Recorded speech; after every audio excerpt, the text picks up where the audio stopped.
안녕하세요. 연안국어 친구들. EBS 2023학년도 수능특강 독서 교과서 개념학습 1강의 세 번째 사진과 과학 지문 분석 시작해 보도록 하겠습니다.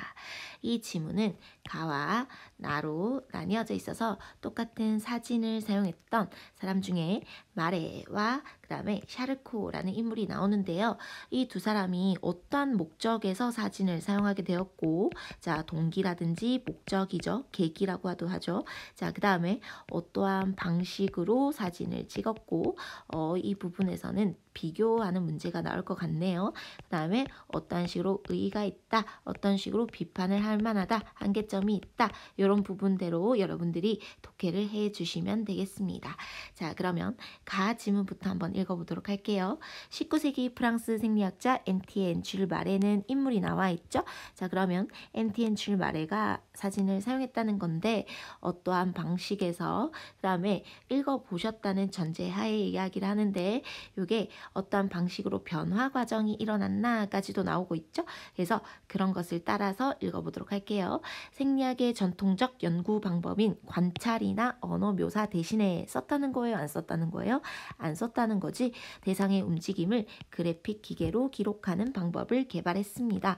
그가 처음으로 성공한 그래픽 기계는 맥박 측정기인데 그러면 맥박 측정기라는 그래픽 기계를 사용한 엔티엔 줄 마레네요. 왜? 무엇을 쓰지 않기 위해서? 전통적 연구 방법인 관찰이나 언어 묘사를 쓰지 않기 위해서 마레가 사용했던 방법은 그래픽 기계를 이용한 맥박 측정기입니다. 그는 이 장치를 이용해서 심장에서 나오는 피가 동맥의 벽에 닿아 생기는 주기적인 파동인 맥박을 연속적인 선으로 기록을 했는데 이 방법을 사용했던 이유가 나오네요. 주관석이 개입할 수 있는 부분들 이런 것을 최대한 배제한 채 없앤 채 최대한 객관적으로 포착해내고자 하였다라는 목적이 나와 있습니다. 아무래도 이제 관찰이라든지 언어로 표현하게 되면 인간이 자기의 주관적인 생각이 개입할 수 있게 되는데 그런 것을 배제할 수 있는 기계를 이용했다라는 거예요. 그럼으로써 얻을 수 있는 효과가 뭐다? 객관적으로 관찰하는 것, 객관적으로 이미지를 보는 것. 됐나요? 그래서 감각이나 언어도 배제니까 X 쳐볼게요. 계속 읽어봅시다. 그리고 이 이미지를 간단한 선으로 표현함으로써 인간의 눈으로 대상의 움직임이라는 현상을 쉽고 정확하게 비교 분석할 수 있게 하였다. 자, 하나의 목적이 더 나오죠. 쉽고 정확하게 비교. 뭐를요? 대상의 움직임을요. 여기에서 가장 중요한 게 대상의 움직임을 훨씬 더 쉽고 정확하고 그 다음에 객관적으로 분석하고자 했던 마레가 기계를 이용했던 이유가 나옵니다. 하지만 이 그래픽 방법은 여러 신체 부위의 다양한 움직임을 동시에 보여주기 어렵다는 한계점이 있었고 두 번째 한계점은 대상의 형태의 위치를 시각적으로 현실과 유사하게 보여줄 수 없었기 때문이다 라고 해서 자, 그러면 이 그래픽 기계라는 방식을 계속해서 사용하지 않게 되는 그런 한계점이 되겠는데요. 한계 1번은 다양한 움직임을 동시에 보여주기 힘들어서 그 다음에 대상의 형태와 위치를 시각적으로 유사하게 보여줄 수가 없어서 라고 하는 요 두 가지 한계점이 나와 있습니다. 한계점. 그런데 여기 보시면 가장 중요한 문장은 이 부분이에요, 여러분들. 왜 이렇게 사용했는가? 마레가 이제 사진을 이용하게 되는 계기가 이제 이 문단에서부터 제대로 나오기 시작하는데 왜냐하면 이 문단 첫 문단에서 뭐라 그래요? 이 해결을 위해서라고 얘기를 하죠. 이 한계점을 보완하기 위해서 사진을 활용하게 되었습니다. 라고 얘기를 하고 있지 않습니까? 자, 그래서 이렇게 하려고 했는데 그래도 좀 한계점이 있었어. 그래서 이것을 보완하기 위해서 그래픽 대신에 사진수를 활용하게 됐다라는 거기 때문에 마레가 이렇게 계속해서 그러니까 사진이라는 걸 이용하게 되는 계기가 뭐냐면 움직임, 객관적, 정확하게, 쉽게 관찰하기 위해서, 보여주기 위해서. 그래서 움직임이라는 것이 목적이 된다, 계기가 된다, 동기가 된다라는 걸 한번 체크를 해주시고 이 문단으로 들어가 보도록 할게요. 이를 해결하기 위해서 말에는 그래픽 대신 사진수를 이용하게 되는데, 자 이제 드디어 지문의 제목과 사진과 과학이었죠? 사진과 관련된 이야기가 나오기 시작합니다. 그가 사진수를 활용하게 된 것은 대상의 움직임을 연속 사진으로 촬영하는 데 성공했던 마이 브릿지의 역량 때문이었다라고 해서, 그러면 이 사람의 역량을 얻어서 이 사람이 사진을 촬영했던 그런 기법이나 이런 것들이 마레가 조금 계기가 되었다든지 아니면은 영향을 받았다든지 유사점이 있을 수가 있겠죠. 근데 이 마이브리지가 어떤 식으로 사진수를 썼냐면 대상의 움직임을 연속적인 사진으로 촬영했다라는 점이에요. 이 마레가 원하는 건 움직임이라는 걸 동시에 보여주고 시각적으로 유사하게 보여주고 이렇게 하고 싶었던 거잖아. 근데 이 마이브리지가 움직임을 연속 사진으로 촬영한 걸 보고 그래? 그러면 나도 저걸 한번 활용을 해볼까? 라고 하는 마이브리지의 영향을 받아서 사진수를 사용하게 됐다고 하네요. 자, 기억으로 나와 있습니다. 자, 그러면 이게 문제에 나온다는 거기 때문에 마이브리지의 연속 사진의 특성에 대해서도 여러분들 반드시 체크를 하고 독해를 해 주셔야 되겠습니다. 자, 계속 마이브리지의 연속 사진은 여러 대의 카메라를 찍어요. 여러 대의 카메라가 필요하고 대상은 하나입니다. 그 다음에 연속적인 움직임을 여러 대의 카메라로 찍겠죠. 그 사진들을 뭐한 거? 연결해 놓은 것이었습니다. 라고 해서 이 마이브리지라는 사람의 이제 사진 방법이 연속 사진을 촬영한 방법이 나와 있는데 여기에 선생님이 사진을 들고 왔어요. 이게 바로 마이브리지의 연속 촬영 사진입니다. 이렇게 있으면 말이 여기서 시작해서 쭉 달리겠죠? 그러면 여기에다가 카메라를 동일한 간격으로 이렇게 두는 거예요. 그래서 말이 달릴 때 찰칵 찍어서 이 각각 촬영한 것을 쭉 이렇게 합친 것이 바로 마이브리지의 연속 사진입니다.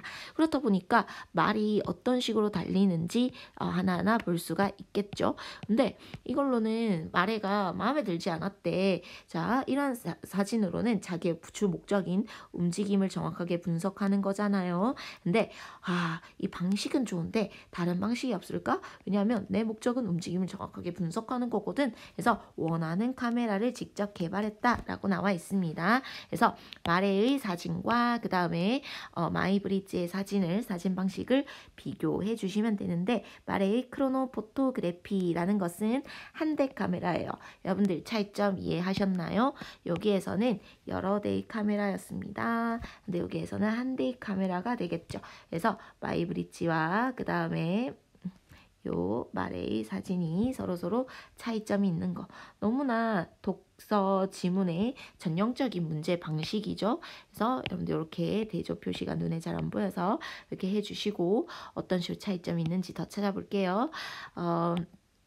한 장의 강광판, 한 장에 담긴 연속된 이미지를 특징으로 한다.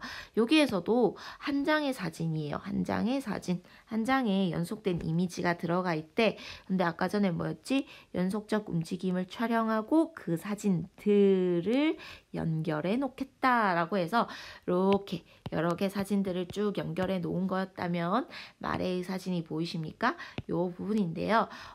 대상 하나가 있어요. 대상 하나가 막 이렇게 왔다 갔다 하면서 움직이겠죠? 그러면 카메라가 동일한 시점 내로 착착착착착 대상을 계속해서 찍는다는 거예요. 하나의 카메라와 하나의 저 배경이 있고 하나의 대상이 있고 그러면 하나의 카메라로 착착착착착착 나오니까 이렇게 하나의 사진 내에 대상의 움직임이 쫙 보인다는 겁니다.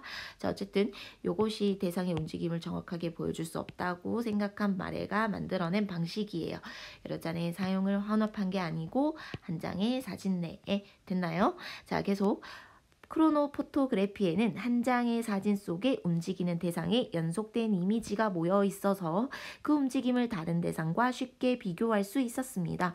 또한 자 그러면 의가 나와 있습니다. 장점이 한 장 사진 속에 움직이는 대상에 연속된 이미지가 모여 있어서 라는 원인이 나와 있고요. 그 결과 장점이 뭐다? 다른 대상과 쉽게 비교할 수 있었다라는 장점이 나와 있어요. 쉽게 비교 가능했다. 자, 그 원인이 뭐가 된다고? 연속된 이미지가 한 장에 같이 있어서 됐습니까? 자, 그 다음에 계속 또한 시점이 단일하고 똑같은 위치에서 찍는다는 거죠. 왜? 요거는 이렇게 있는 데서 다양한 시점에서 여러 대 카메라가 찍었기 때문에 시점이 다 다르거든요. 그런데 어떠한 대상이 여기 위치에서 움직인다면 동일한 시점에서 바라보는 카메라가 사진을 찍는다면 시점은 계속 일치하지 않겠습니까? 똑같은 위치에서 봤을 때 대상의 움직임이 훨씬 더 정확하게 보일 수가 있겠죠. 그래서 시점이 단일하고 연속된 이미지의 시간 간격이 동일하면서 실제로 그 말에는 똑같은 시간 간격으로 사진이 찍히는 뭐 총 같은 카메라를 발견했다고 하거든요. 자, 어쨌든 시간의 간격이 동일해서 자 이러한 이유로 어떠한 장점이 있었다? 움직임을 정확하게 분석할 수 있었다라는 장점도 있네요. 그래서 이러한 이유 때문에 여러분들 항상 인과가 나오면 인과 자 이렇게 이유가 나오면 항상 체크를 해주시면 되겠습니다. 항상 이렇게 포인트가 많이 있죠? 비교하기, 그 다음에 이유 찾기. 자, 계속. 그러나 크로노포토그래피에서는 연속된 이미지들이 겹쳐지는 문제가 있었다. 그렇죠. 하나의 대상을 같은 시점에서 찍게 되니까 이런 식으로 겹쳐지지 않습니까? 그래서 겹쳐지는 문제 때문에 이러한 문제를 해결하기 위해서 대상의 이미지를 선과 점으로 바꿔버리는 기하학적 크로노포토그래피를 제작하게 되었다라고 해서 자, 이제 마지막 부분이에요. 선과 점으로 환원하는 기하학적 포토그래피라는 것인데 요거는 크로노포토그래피와 방식은 같겠죠. 이런 방식은 같을 거예요. 그런데 대상을 이런 이미지보다는 이렇게 섬과 전으로 바꿔가지고 보여주기 위해서 보여주는 왜죠? 이미지들이 겹쳐지는 문제를 해결하기 위해서 됐나요? 그래서 이렇게 바꾼 이유가 뭐라고요? 겹치는 문제 때문에 문제 해결. 하지만 여러분들 뭐라고 생각해 줘야 돼요? 자, 선과 그 다음에 점으로 바꾼 거는 요것만의 특징이에요. 기하학적 크로노포토그래피의 특징이고 그 다음에 사진 찍는 방식은 기존과 동일하겠죠? 기존과 동일. 어떤 게 동일하다는 거지? 한 대 카메라, 한 대 정황판, 한 개의 대상, 시점 동일, 그 다음에 그 시간 간격 동일하게. 됐나요? 자, 3문단. 자, 이제 해석이 끝나갑니다. 말의 크로노포토그래피는 우리가 주로 예술과 감각의 대상으로 생각하고 있는 사진이라는 것이 삶의 도구로서 과학에 어떻게 기여할 수 있는지를 보여준 구체적인 사례였다라고 해서 긍정적으로 평가를 하고 있습니다. 맞죠? 그래서 첫 번째 의의가 뭐가 된다? 과학 연구에 영향을 끼쳤다. 맞죠? 왜냐하면 예술 분야인 줄만 알았거든. 감각의 대상인 줄만 알았거든. 사진이. 그런데 지식의 도구로서 과학에 기여할 수 있다라는 점도 보여주었고요. 계속. 그리고 크로노포토그래피에 나타나는 겹쳐진 이미지는 점유파나 입체파 화가들이 2차원의 그림 속에서 대상이 움직이는 것 같은 효과를 내기 위해서 활용했는데 뭐예요? 자, 이런 사진이 바로 또 예술까지도 영향을 미쳤다라는 저죠. 과학이 예술 창작에 기여한 사례라고 해서 두 번째 예술에도 기여를 했습니다. 예술에도 기여. 자, 그 다음에 마지막은 이렇게 영화사에도 이름이 남기게 되었다라고 해서 세 번째 영화까지도 영향을 끼치게 되었다라고 해서 자, 여긴 어떻습니까? 3문단에서 긍정적으로 그 효과와 의의에 대해서 긍정적으로 마무리를 짓고 있죠. 그래서 크로노포토그래피가 어떻게 과학과 예술 분야에 영화도 예술 분야니까요. 그렇게 영향을 미친 굉장히 의미 있는 시도였다라고 이야기를 하고 있습니다. 자, 나 지문을 읽어보도록 할게요. 19세기 후반 신경정신의학의 창시자인 프랑스 장 마르탱 샤르코의 주도로 샬페트리에르 병원에 사진부가 설치되면서 사진은 의사들의 진찰과 연구를 위한 새로운 도구로 사용되기 시작했다라고 해서 여기에 장 마르탱 샤르코라는 인물이 나오고요. 이분은 의사요, 의사. 정신과 의사인가 봐요. 그래서 자신의 병원에 사진부를 설치했고 그다음에 사진부를 설치한 이유가 뭐죠? 진찰과 연구를 위해서 환자의 증상을 기록하고 진단하는 데 사용하기 위해서 됐나요? 그런데 이렇게 받아들이게 된 배경이 뭐가 있다? 도입된 그 배경은 프랑스 의학의 전통과 관련이 있다라고 해서 말에는요. 그 마이브리지의 영향을 받았습니다. 그렇죠? 그런데 이 샤르코라는 인물은 사진부를 설치하게 되는 그 계기가 뭐다? 프랑스 전통의학 그 의학 분위기와 관련이 있었다라는 건데 전통을 중시했나 봐요. 그것도 광범위하게 도입하는 것은 경험을 중시했던 프랑스 의학과 전통 관련이 있습니다. 당시 독일의 의학계가 추상적인 이론이나 실험실에서 연구를 중시했던 거와 달리 여러분들 항상 뭐뭐와 달리라는 말이 나오면 집중해 주셨으면 좋겠습니다. 여기에서는 문제가 딱 2개밖에 나오지 않았어요. 하지만 여러분들 하나 지문 풀 때 3문제, 4문제, 아니면 5문제, 6문제까지도 나올 수가 있기 때문에 항상 이런 부분이 문제에 잘 나오는 포인트거든요. 그러니까 여러분들 독일과 프랑스는 서로 의학이 반대였구나 라고 하는 것을 좀 체크를 해주시고 추상적입니다. 실험하는 거 좋아해요. 연구 좋아해요. 됐나요? 자, 프랑스는 환자의 증세를 눈으로 직접 관찰하는 거 조금 실전을 중시하는 것 같고 그 다음에 사진부를 도입하게 된 배경 계기 됐죠? 도입의 배경이 되겠습니다. 요거죠. 환자의 증세를 눈으로 관찰하는 것을 가장 중요하게 여겼던 프랑스 전통의학과 관련이 있습니다. 이 문단이에요. 샬페트리에르 병원에서 환자들의 사진 제작을 지휘한 샤르코는 프랑스의 이 같은 경험주의 의학 전통을 따르고자 했다. 경험주의 의학 전통을 위해서. 자, 요게 다시 배경입니다. 계속. 그는 이론보다는 경험 중시, 그 다음에 연구보다도 직접 보는 거 중시, 직접 발로 뛰는 걸 좋아하나 봐요.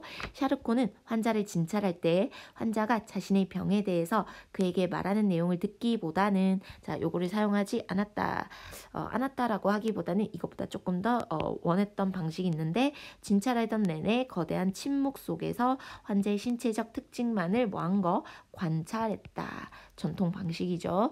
그리고 이를 통해 자신의 눈앞에 있는 환자들의 모습을 객관적으로 기록하고자 했다. 라고 해서 요 점은 말해와 비슷한 부분이네요. 객관적 기록이고 그 다음에 신체적 특징만을 눈으로 관찰했고 경험 중시했고 직접 관찰했고 됐습니까?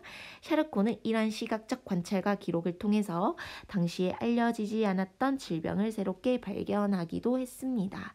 자, 이것까지는 아직까지 사진 얘기가 없어요. 왜냐하면 여기까지는 그냥 원래 샤르코가 어떠한 방식으로 환자들을 진찰을 했었다라고 하는 점이었고요. 진찰 과정이었고 3문단이 이제 방식이 나올 거예요. 사진에 대한 얘기가 나올 겁니다.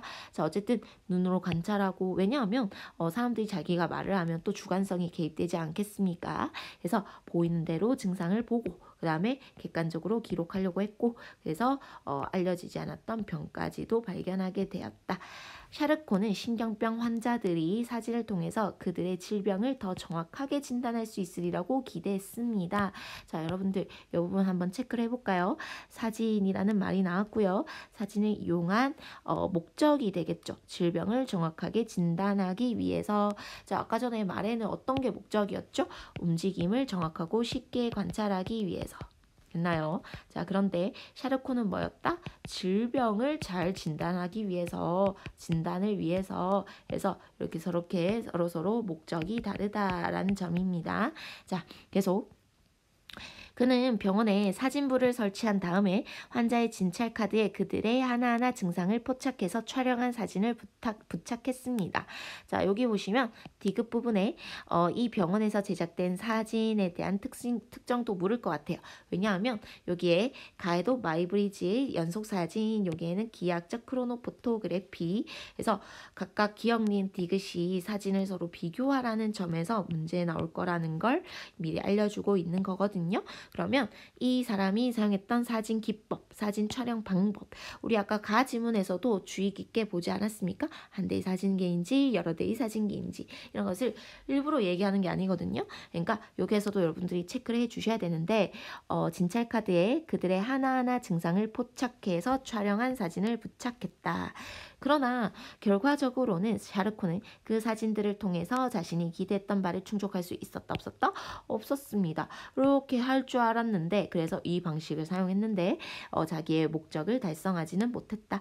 왜? 신경정신병의 증상이 항상 일관된 특징으로 나타나면 훨씬 더 정확하게 확신 있게 무슨 질병입니다 라고 할 수가 있을 텐데 너무나 증상이 다양하고 됐죠. 게다가 샤르코와 사진사들은 사진 제작 과정에서 환자들에게 이미 알고 있던 의학 지식에 맞게 포즈를 취하게 하거나 아니면 서로 다른 히스테리 발작을 일으키는 환자들의 사진을 혼합해서 연속 사진을 만들기도 했다. 자, 다시 한 번만 더 체크를 해볼게요. 여기에서 일관된 특징으로 나타나지 않았고 한계점이고요. 이미 알고 있던 지식에 맞게 포즈를 취하면 자기가 알고 있는 것을 한 번 더 그냥 확인사살하는 거 그거밖에 되지 않잖아요. 더 정확하게, 더 진단할 수 있는 것은 사진이란 특징을 위해서 눈보다는 더 정확하게 됐죠. 이게 더 정확하게라는 점이 사이에 끼어 있는데 이 문단에서 얘기했던 눈으로 관찰하는 것보다는 요 말입니다. 눈 관찰보다 더 정확하게. 그런데 사진을 찍으면 뭐해? 이미 알고 있던 대로 포즈를 취하라고 하면 그냥 아는 대로만 하는 거잖아요. 아는 것만 한 번 더 확인하는 거잖아요. 히스테리 발작을 일으키는 환자들의 사진을 혼합해서 연속 사진을 만들기도 했다. 여기에서도 여러분들 눈치챈 친구들이 있나요? 여기에 연속 사진이라는 말이 나왔어요. 어디서 많이 봤죠? 가에서 많이 봤죠? 그런데 여기 차이점은 뭡니까? 서로 다른 히스테리 발작을 일으키는 환자의 사진들이에요. 자, 그러면 환자 사진 찍는 대상이 한 명이다, 여러 명이다? 여러 명이라는 거예요. 여러 명. 그 다음에 연속 사진이란 것도 각각 뭐 하나 찍은 것을 개별적으로 찍었던 서로 다른 사진들, 서로 다른 인물들의 사진을 그냥 이렇게 혼합했다라고 볼 수가 있겠네요. 결국 샤페트리에르 병원에서 제작된 사진은 질병을 식별하고 진단하리라고 원했던 그 원래 목적을 달성했기보다는 의학 지식을 시각적으로 정당화한 것뿐이었다라는 평가를 얻게 되었다라고 해서 시각적 정당화라는 점이 바로 뭐가 된다? 한계점이 된다 이 얘기예요. 됐나요? 자, 어쨌든 이런 식으로 가와 나 지문을 받고요. 우리 문제를 한번 풀어보도록 하겠습니다. 자, 1번이에요. 가와 나에 대한 설명으로 가장 적절한 것은 여러분들 요거는 그냥 바로 정답으로 가겠습니다. 정답은 3번이에요. 가에서는 화제가 되는 대상의 의에 대해서 자 어떤 의였죠? 가에서는 사진이 과학 분야에도 영향을 미쳤고 예술 분야에도 영향을 미쳤고 영화 분야에도 영향을 미쳤고 라는 등등등 그 가지고 있는 의에 대해서 얘기를 했다면 화제가 되는 대상의 한계점에 대해서 언급하고 있는 게 나 지문이겠죠. 그냥 시각적으로 정당화한 것뿐이라는 평가를 얻게 되었다라고 해서 어쨌든 이렇게 평가받게 되는 이유에 대해서도 나와 있었고요. 자, 어쨌든 1번의 정답은 3번이 되겠습니다. 2번이에요. 그냥 나머지도 한번 왜 틀렸는지는 볼까요? 1번에 나에서는 나와 있습니다. 사회문화적 배경, 당연히 전통 지식 그렇지만 가에는 나와 있지 않습니다. 자, 가가 X, 나는 맞음. 2번에 화제가 되는 대상의 제작 방법이 변화되어 가는 과정. 누구만 나왔죠? 가에는 나와 있었죠? 가에는 나와 있었고 처음에 맥박 측정기부터 시작했던 말의 방식이 나오지 않습니까? 4번 가에는 화제화되는 대상과 관련된 인물이 나타나 있습니다. 어디에요? 말에 나와 있죠. 근데 나에는 왜 관련된 인물이 나와 있지 않습니까? 자, 관련된 인물은 가와 나 둘 다 나와 있습니다. 자, 그래서 나가 틀렸고요. 가에서는 화제가 되는 대상을 개발하게 된 이유에 대해서 제시하고 있는데 라고 얘기하고 있는데 개발하게 된 이유를 제시하고 있는 건 가와 나 둘 다 동일합니다. 됐죠? 그래서 이미지를 최대한 객관적으로 포착하고자 했던 마레와 그다음에 질병을 더 정확하게 진단하고자 했던 의사인 샤르코 라고 해서 둘 다 나와 있기 때문에 이것도 틀린 지문이 되겠습니다. 2번이에요. 기억, 니은, 디귿인데 기억이 뭐였죠? 마이브릿지였고요. 니은이 기하학적 크로노포토그래피네요. 자, 그러면 한번 문제를 풀어봅시다. 1번 기억과 니은은 모두 하나의 대상을 촬영한 것이다. 맞는 말이죠? 왜? 아까 전에 요게 바로 마이브릿지였고요. 그다음에 요게 기하학적 크로노포토그래피였고 요 디귿은 뭐가 되나요? 병원 사진. 자, 1번을 보시면 여러분들 여기 마이브릿지의 사진은 대상 하나의 연속된 촬영된 것을 이야기했고 그 다음에 마레의 크로노포토그래피 역시나 한 장의 사진 속에서 하나의 대상 됐나요? 어쨌든 이런 식으로 한 명이 움직이는 거, 하나의 대상이 움직이는 거를 얘기를 했습니다. 자, 그래서 맞는 말이 되겠고 2번 니은과 디귿에서는 모두 대상의 연속적 움직임을 확인할 수 있다라고 했는데 이거는 디귿이 해당하지 않죠, 여러분들. 왜? 디귿은요, 그들의 하나하나 증상을 포착한 거지 움직임을 찍은 건 아니거든. 증상이 나올 때마다 찍었다는 거예요. 그래서 움직임이 어떠하냐라는 게 포인트가 아니고 디귿은요, 증상이 어떤 식으로 발현되는 거가 포인트이기 때문에 증상이 나올 때마다 그것을 하나하나 찍고 그것을 연결해서 부착했다. 그래서 여기도 한 번 더 얘기하지 않았습니까? 서로 다른 히스테리 발작이잖아요. 환자의 사진들이잖아요. 그것을 혼합했다라는 건 연속적인 움직임이 아닙니다, 여러분. 자, 그래서 정답은 2번이 되겠네요. 2번. 3번. 니은과 달리 기억은 마이브릿지의 사진은 여러 대의 카메라. 이거는 우리가 아까 전에 확인했었죠. 요거는 한 대, 니은은 한 대고 그 다음에 기억은 여러 대였습니다. 여러 대. 4번 디귿과 달리 니은은 대상의 모습을 선과 점으로 바꾸어 보여준다. 맞죠? 기하학적인 크로노포토그래피의 특징은 선과 점으로 환원시켰다는 점. 5번 기억과 달리 디귿은 대상의 외면을 통해서 내면의 문제점을 파악하기 위한 것이다 라고 해서 맞죠? 왜냐하면 내면의 문제점이라는 것이 무슨 말이 이렇게 바뀐 거예요? 그렇죠. 정신병, 신경병. 그래서 이렇게 정신병의 증상이다 라고 나와 있기 때문에 내면의 문제점이라는 걸 보여주기 위한 것이다. 맞는 말이 되겠습니다. 여러분들 너무너무 수고하셨고 우리 이제 교과서 개념학습 마지막까지 다 들으시고 본 내용에서 또 만나도록 합시다. 열심히 파이팅 하세요. 안녕.